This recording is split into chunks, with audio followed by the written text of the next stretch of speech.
This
is my first record I bought. Oh, it's the first record you bought? Prestige, huh? How old were you? A long time ago. Yeah. Yeah. Queen's Fancy, Django, I'm in New York. One bass, Percy Heath plays great on this record. Lovely record.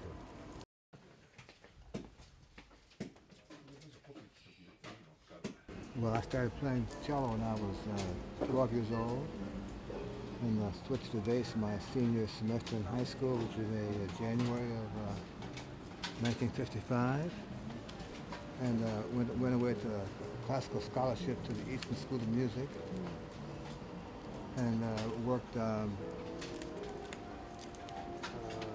jazz gigs all weekend so I could afford to stay in college. Why was it bass? Well, I was a cello player, Yeah. but I thought I could find more work as a bass player because I wasn't getting the kind of calls I thought I deserved. Mm-hmm.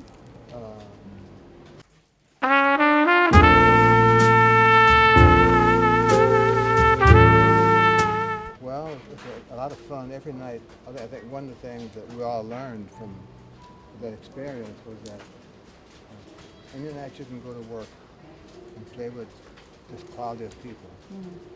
You have to play as best you can because there's a chance to make some fantastic music if you let it happen for you. We all learned that lesson from mine. You have to kind of keep an open mind to music possibilities. I think at that time we were all in that band equally curious as to how music works, and you have that kind of laboratory Right. where you can go in there with all these different chemicals night in and night out and come up with something that's different just because you figured out something different to do and are curious to find out how did this work. And I guess you were. Choices are all just 1,000 choices. You never run out of choices to do, you know.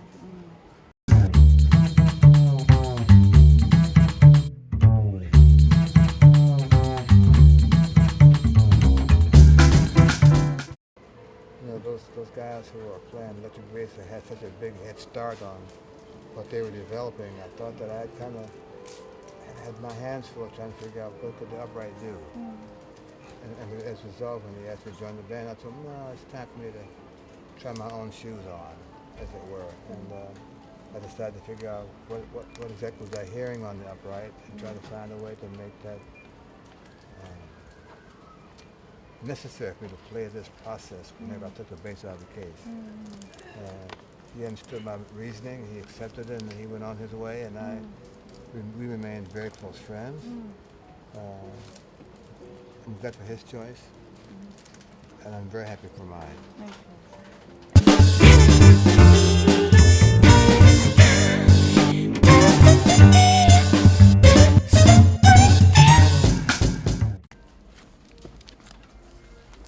Great cover. It's a wonderful cover, this record. I use this for a sample when I try to explain to bass players harmonic changes that you play are possible on the blues. We do it. I think it's SKJ is on this disc. Anyway, Freddie and these two guys are just an amazing collection of players, and I was so happy that they thought that I could help them play different, play better, play something that was. The bass sound on this record is really very good. Rudy Van Gelder, who was a master of making records, jazz records at the time, he was setting the pace. Blue Note guy, but he was also worked with Creed Taylor at CTI. And he kind of set the standard for jazz recording, and I was happy to say that he was also curious as to how to record the bass. And I would go to his studio at some point in our mutual careers, and I'd be out there maybe 4 hours a day every Saturday, but really trying to figure out what's the best microphone for the bass, what's the best room in the studio for the bass, what's the best pickup, what's the best location. And for me, it was a tremendously impressive to watch this guy try to figure out how to record my bass on all those records. It's amazing.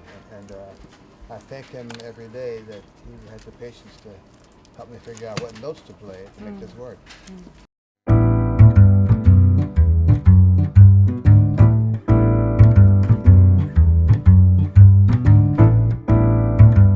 I think every bass player who wants to understand harmony has to look at Bach chorales and see how he has found a way to make the bass notes really important as to how the melody and the changes, as uncomplicated as they were back in those days, how the bottom note affects all the things on top.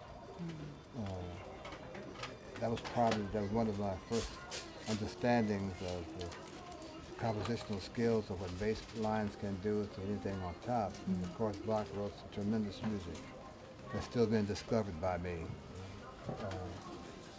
I think that one of the things we had to do in college was to transcribe and ear test. He would play a piece for us, we had to write it down. I think that process was a nice start for me to understand exactly how bass lines worked, and to be able to understand, to be able to analyze a note that makes everything on top sound so different. That's really important for me.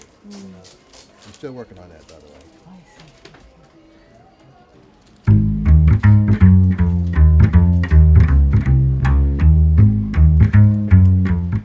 I made a record with Zoot Sims and Hank Jones in Europe. I never saw if it came out or not, so I'm just kind of taking a look to see if it got over here. Well, you know, they have a nice collection of jazz here, and they're very proud of the music. They take good care.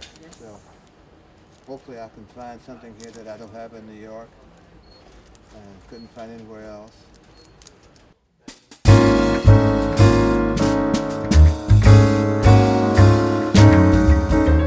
Again, you know, those kind of isolation questions, I call them. You know, they put me on the spot. Because if I single out one or two of my favorite records, that means that others weren't so good for me. And that's not true. Each of these records I'm on, it's like a class. I'm not going to school with each of these artists, playing their library, their arrangements, their concepts, their attitudes. You know? And for all those records that I'm on, I learned something from each one of those that has made me, I think, a better player. I think more sensitive to people, more attentive to what my fellow players are trying to work out on their head. And each one of them offered me another slice of this musical pie. And if I say I like this pie better than the other pies, that means that they weren't good for me. And that's not true. They still are very important to me.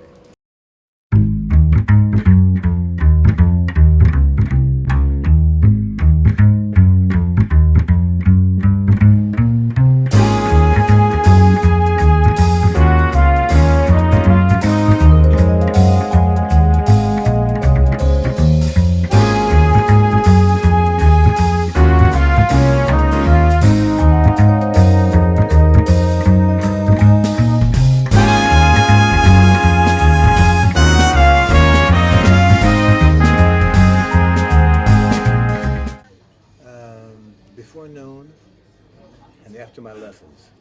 Your lesson? After my students.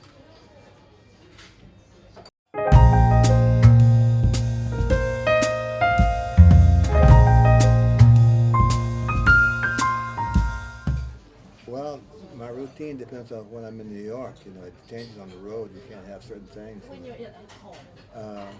I have a trainer, a workout person who comes by my house 3 days a week.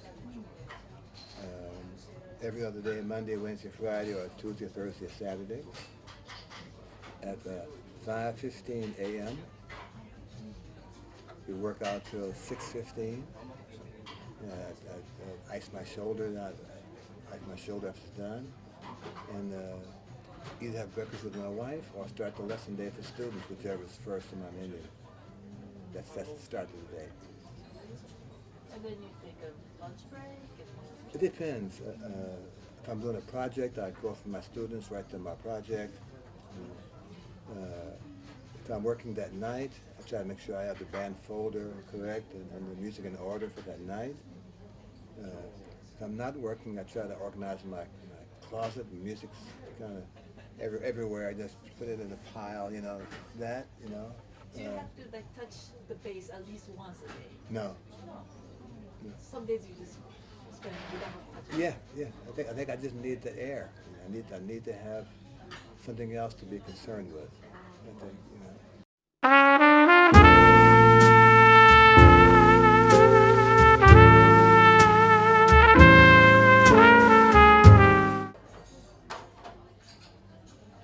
I think this is one of the first concerts when we put the new band together. Miles did. He bought us uniforms, with matching jackets, shirts, ties, and it made quite an impression on the audience. See these musicians come in there all dressed alike with tuxedos or blue denim jackets with our name inscribed. It's really a very impressive sight. And I think what that did for them is to let them know that these people here, these musicians, they're really coming to go to work. They're prepared to do this music here, you know. And that level of sophistication and watching us get to the stage and understanding the kind of attitude that we bring to the stage is important for us to understand that affected them. I think we didn't understand that until years later, as we got older and understood that process. Yes, it's necessary.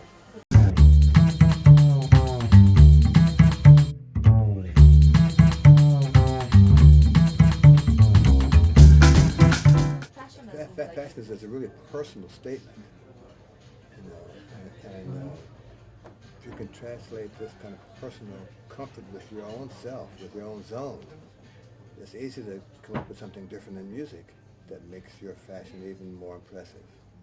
You know? I have nice ties. I have nice pocket squares. I like that look. And it kind of sets a tone for me walking on stage or doing an interview. It just kind of lets them know that I'm kind of serious about the interview, and I'm dressed in such a fashion that makes me comfortable in their presence. I hope that this look for me makes me comfortable in their presence. And styles can attract attention. They can be distracting. You know, they can be too much, but they're still a personal statement, and that's already making a statement. I like this look, and I play like this.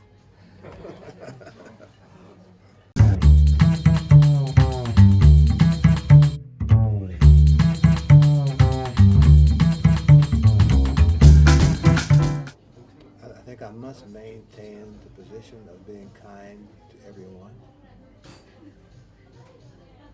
I think I must be able to maintain interest in their needs. I think I must be comfortable enough to pick up a phone and talk to someone I've not spoken to in quite a long time. And I must be able to bring something to the table, my bandstand. Whenever I take my bass out of my case and put it there, I must be able to make a presentation of what I hear that makes these people understand my mood for the moment. I think that's necessary for me.